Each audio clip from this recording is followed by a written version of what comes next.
Alright, I gotta make this video, especially after something that I noticed on TNA Impact for the past 2 weeks now, something that Mike Tenay has said in reference to Eric Young using the pile driver.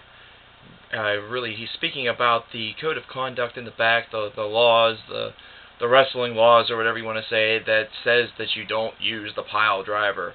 The pile driver is a devastating move that's ended many a career. You just don't use it, blah, blah, blah.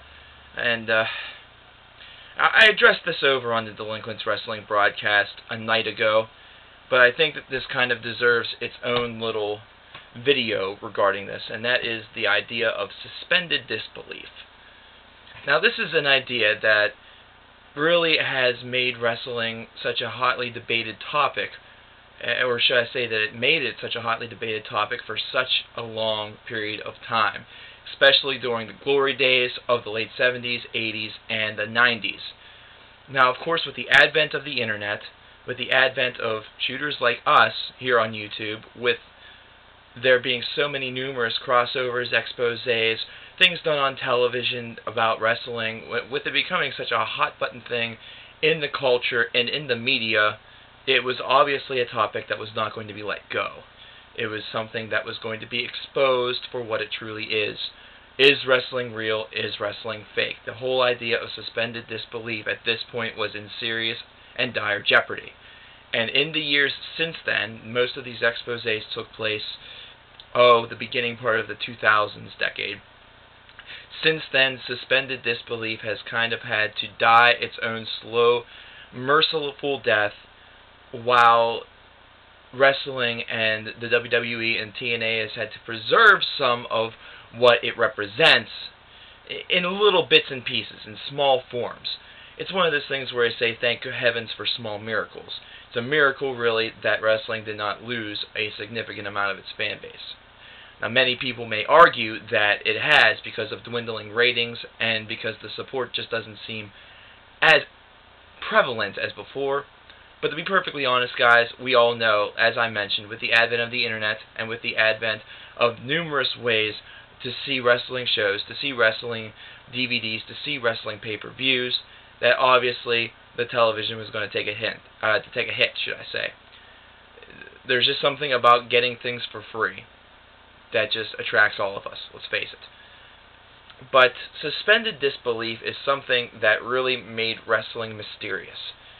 It was the type of thing that, in my generation, whenever you were 11 and 12 years old, the hot-button debate was, is wrestling real or is wrestling fake?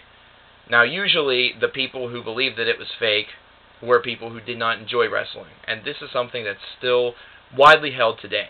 In fact, you will still see on numerous comment boxes for wrestling videos people saying, why do you watch that stuff? It's fake.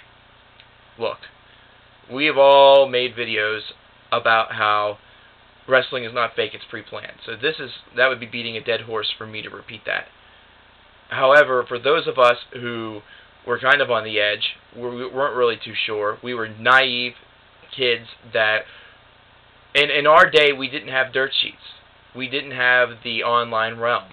I'm 25 years old. Whenever the internet became extremely popular, it was around the time whenever wrestling was huge in the Attitude Era with the WWE. That's whenever it became really, really big and commonplace for people to start posting these ideas on the internet. But whenever we were 10 and 11 years old, which would be around 1995, Cicera for me, we didn't have that technology. So all that we had was the wits about us to determine whether or not it was fake or not. Now, obviously, if we were older, we could see the little subtleties that a lot of other people see. But on the other side of the coin, there are people probably twice my age, then and now, that whenever 1995, 1996 was out there, still believed that this was as real as it got. And to be perfectly frank and blunt with you, there are still people out there today that believe it, because I worked at Spencer Gifts. I sold WWE merchandise, and you can see these people from a mile away. You can tell. And whenever you can't tell, or even if you can tell, sometimes they'll be dumb enough to make it just outwardly obvious to them, which is good. It shows a suspended disbelief is not completely dead, which is something that the wrestling business really needs. However, whenever you're 12 and 13 years old and you're dealing with these types of kids that are saying it's fake, and you're sitting there saying it's real, it makes you a little kind of stupid now whenever you know that everything is pre-planned, whenever you realize that everything sort of has its own purpose, there's a method to the madness and everything like that, there's a tailor to the craft. The one thing that every single person that says it's fake seems to absolutely neglect is the fact that, yes, it may be pre-planned, but people can get seriously hurt doing this. What's not real about that? Okay? Plain and simple, what is not real about that? Now, suspended disbelief, of course, is a much, much different battle altogether, because it's almost like taking these people's lives and drawing parallels and seeing them as more than just actors playing a role. You know, maybe talking to akin to a script, acting out a part that is kind of like in a giant play. But suspended disbelief does even more than that. It preserves the fact that wrestling and the wrestling subculture is just like any other subculture. Whenever you're in it, there's certain terminology. There are certain rules. There are certain things that it's just seen as natural respect to do.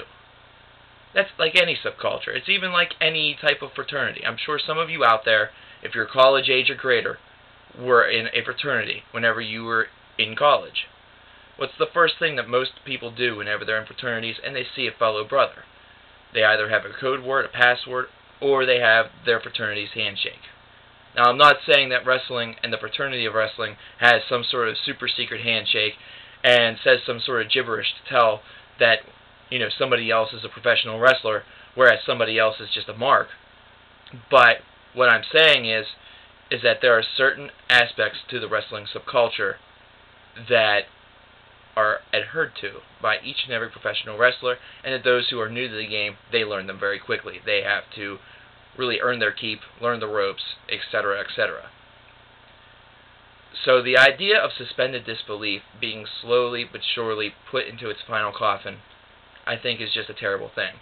And for as much as I think that TNA is trying to stand for competition for the WWE and also doing things a different way, this is a certain aspect about it that might even seem like I'm nitpicking. It may seem like I'm nitpicking, but I don't care. It is something that really, as a wrestling fan and as somebody who at one point in his life dreamed of doing this for a living, this bothered me. And this still bothers me. There are other ways that they could have gone about disguising this. This is a devastating maneuver. This is something that probably should not be used because it could break his neck. And there are many avenues they could have taken, but instead, Tenay has decided to beat into the ground and further bury suspended disbelief.